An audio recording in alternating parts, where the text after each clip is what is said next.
my name is Judge, and today we are going to be taking a look at my prediction for the top 10 cards coming out tomorrow from Madness at the Darkmoon Faire for the Arena. This was a very difficult top 10 list to come up with. You're going to see a lot of extremely powerful cards left off of this list, but I think I've got a group of 10 cards here together that are going to infuriate you when they are played against you. Let's take a look. First up, number 10. Cascading Disaster, a 4-mana Warlock spell. Destroy a random enemy minion, corrupt, destroy 2 random enemy minions, corrupt again, and destroy 3.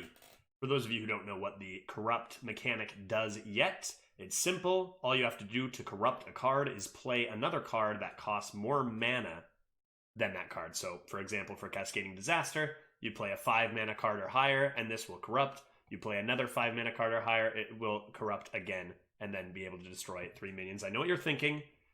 How is this number 10? 4 mana to destroy 3 enemy minions, man. Oh my god, and this barely made the list. Of course, at worst, this is a 4-mana Deadly Shot, which isn't incredible, but is still fine for its worst case scenario. Where it really gains its power is when it gets corrupted and can just be a way better Dark Bargain, which was a fine card. Or even better than that, destroying 3 minions. It's just insane for 4 mana. At only 4 mana, this card is not terribly difficult to corrupt, but the reason it doesn't get higher than number 10 is because often it might be a necessary top deck play to destroy 1 minion, and then it's only a 4 mana Deadly Shot. Very, very powerful card, and really sets the stage for the list you're about to see, as this only picks up number 10. 4 mana destroy 3 is insane. Number 9, we have a 3 mana 4/3 Priest card, Fairground Fool, with Taunt and Corrupt, gain +4 health. So on turn 3, it's a 3 mana 4/3 Taunt, which is a hired gun. It's fine, it's not incredible, but it's decent. Corrupt, gain +4 health. So all you need to do is play a card that costs 4 mana or more, and this is a 3 mana 4/7 Taunt, which is insane. You're ideally playing this on turn 5 alongside a Hero Power or a 2-drop. This card is worth 5 mana easily on its own. Look at Nesting Rock. That was a great card, and it had a condition to get, a big condition to get Taunt. This card is fantastic. Its worst case scenario is still completely acceptable. You're going to see a ton of this card in Priest being a common. If you find anything else to play alongside this on turn 5, the tempo you gain is just insane. Card is just insane, insanely statted. You'll see a ton of this one. Number 8, 2 mana 2/2 neutral. Horrendous Growth, corrupt. Gain +1/+1, can be corrupted endlessly. So it's a 2 mana 2/2 where every time you play a card that costs more than 2 throughout the game, this gains +1/+1 in your hand. So you're not going to see this come out on 2 unless your opponent is extremely desperate. But the stats it can gain over time is quite insane. Most of the cards in your deck are going to cost more than 2. You keep this in your starting hand, curve out a 3, curve out a 4, and on turn 5, this is a 2 mana 4/4, and that's insane. I think a lot of people will misplay with this and hold on to it for way too long, when it should probably come down between like turn 4 and 6 to just take a lot of tempo. I compare this card to Nerubian Prophet, where it just, over time, it just becomes inevitably extremely good tempo. It is going to be some beefy stats for 2 mana. Number 7. We have Dreadlord's Bite, a 3 mana 3/2 weapon for Demon Hunter. With Outcast, deal 1 damage to all enemies. Poor Fiery War Axe. Ever since it's been nerfed, it just cannot catch a break. Multiple 3 mana 3/2 weapons in this expansion. And this one is just fantastic. Worst case scenario, of course, it's a 3 mana 3/2 Fiery War Axe. Although in Demon Hunter it might be a little better since your Hero Power can work better with weapons than it can in Warrior. Outcast, deal 1 damage to all enemies. How powerful is that? Well, the answer to that is when you combo it with a 3/2 weapon for only 3 mana, extremely powerful. I mean, look at, there's a mage card, 2 mana Arcane Explosion, deal 1 damage to all enemies. That card, it's not super great, but it's acceptable.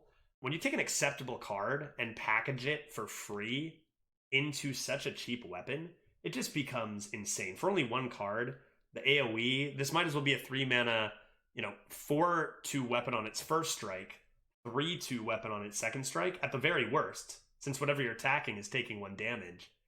And that already is insane. You get some damage on other minions of your opponents. Demon Hunter has a lot of 1/1s with Rush coming in with a lot of different cards to clean up with this AoE. The card is just fantastic.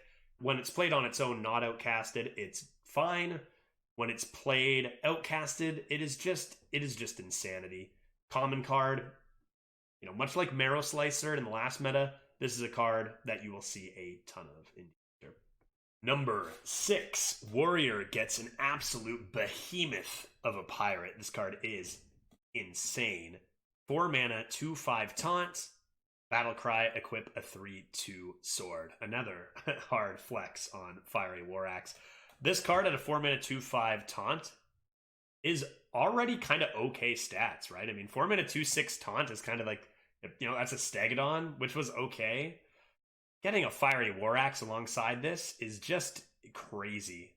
I would say this card is not quite as good as Ganarg, but so much better than a Wrathy Weaponsmith, which is a fantastic card. This will be an insane hit off of your Sky Raider, another crazy pirate to get. This is just a top tier card. Another common. You're going to be sad on turn 4 when your warrior opponent slams this down. Now on to the top 5 Darkmoon Faire arena cards. We have number 5, 4 mana 4/4 Priest Legendary, the Nameless One. Battle Cry, choose a minion, become a 4/4 copy of it, then silence it. This card really highlights the archetype of Priest, a particular archetype, the dirty, filthy, cheating, terrible, horrible, awful Priest that everybody hates so much. It's typical Priest to it's not enough to silence your excellent Death Rattle or your buffed minion, but to take its effect first and then get rid of it. It's so dirty. Love the flavor of it, even though it's going to be horrible to get hit by on your Lord's Chunk or Death Rattles. I mean, you play a Plagued Proto Drake and your opponent slams this down and then Shadower Deaths your Proto, Oh my goodness.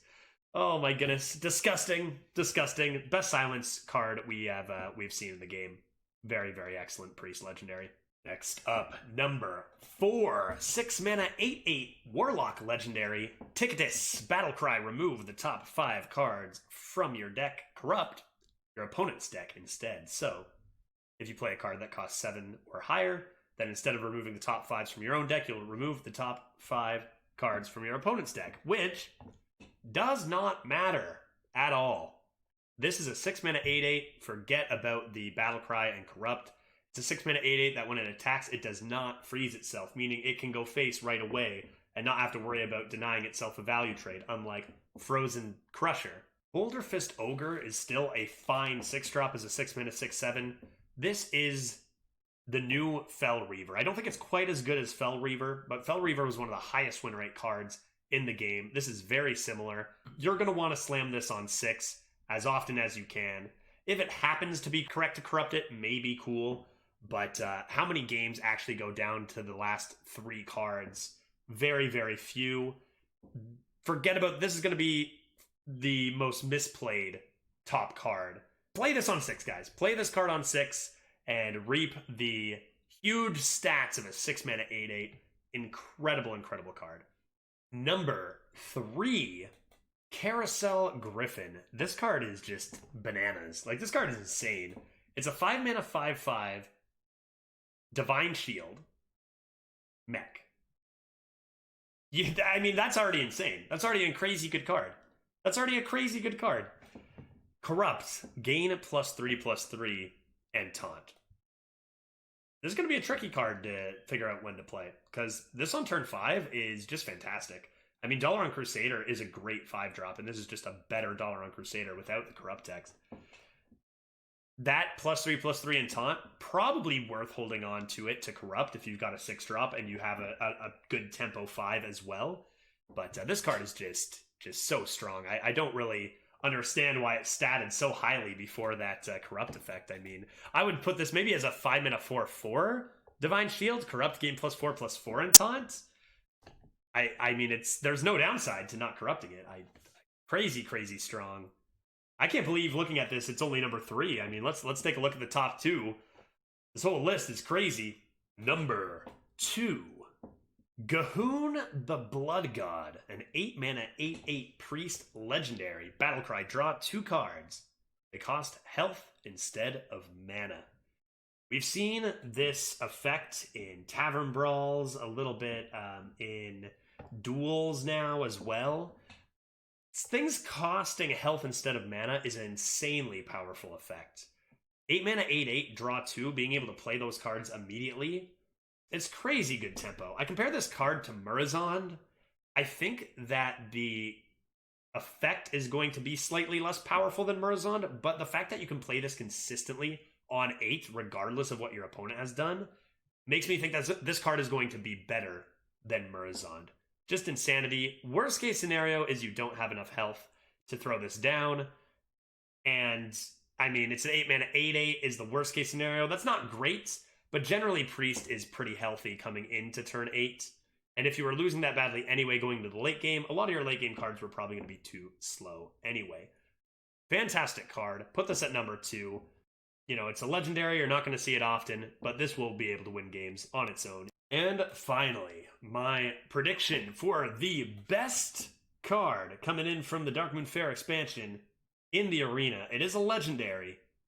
It is a druid. It is a 5 mana 4/6 Greybough. Taunt, Death Rattle, give a random friendly minion Death Rattle. Summon Greybough. This card is bonkers, and the fact that I'm rating it number 1, even though it has a condition, I think says just how powerful this effect is. All you need to do is play this card with something on the board that doesn't have taunt, and this is just disgusting tempo. Maybe they have enough removal from hand to remove that second minion and trade into this on the board. It's unlikely with this at 6 health if you've curved out well. I mean, the worst case is that it's just a 5 mana 4/6 taunt, and that is completely fine. But more than likely, this will be able to hit one thing. And if this hits one thing, exactly one thing, it's often just going to be game over. This card is going to win games on its own more times than not when it is played. You play this, imagine playing this and Germination on turn 9. It doesn't matter what your other turns were, as long as you're not dead by turn 8, you just win the game, like 99% of the time. This card is obscene. This card's insane. An auto pick, I can't imagine taking another legendary over this, as I clearly put it number 1. This card's obscene. Number 1, best card. A lot of these cards on this list were legendaries, which is good. A few commons, which is scary, but this is one that should be pretty low in offering rate, as it will be the most conceded after card in the game, in the arena. And there you have it. That is my take on the top 10 cards that you're going to see in the Hearthstone Arena starting tomorrow on the 17th. Lots of really powerful cards that didn't make the list. Curious whether to see you think some of those belonged in this list over others. Let me know in the comments below. Also be sure to check out my bottom 10 Darkmoon Faire Arena cards that also is released at the same time as this video to see which cards you will never see or should never pick. And if you're interested, I also included a link in the description below to my live stream with Veritas and Keladar discussing all 135 cards in regards to the arena. So be sure to check that out. Should be interesting to see which cards I was right about and which I was dreadfully wrong about. Looking forward to finding out with the new expansion. Thank you guys for hanging out, and we'll see you in the next video. My name is Judge. Whose name is Judge? My name is. Whose name is Judge? My name is. That's a silly name. Judge. Okay, that's enough.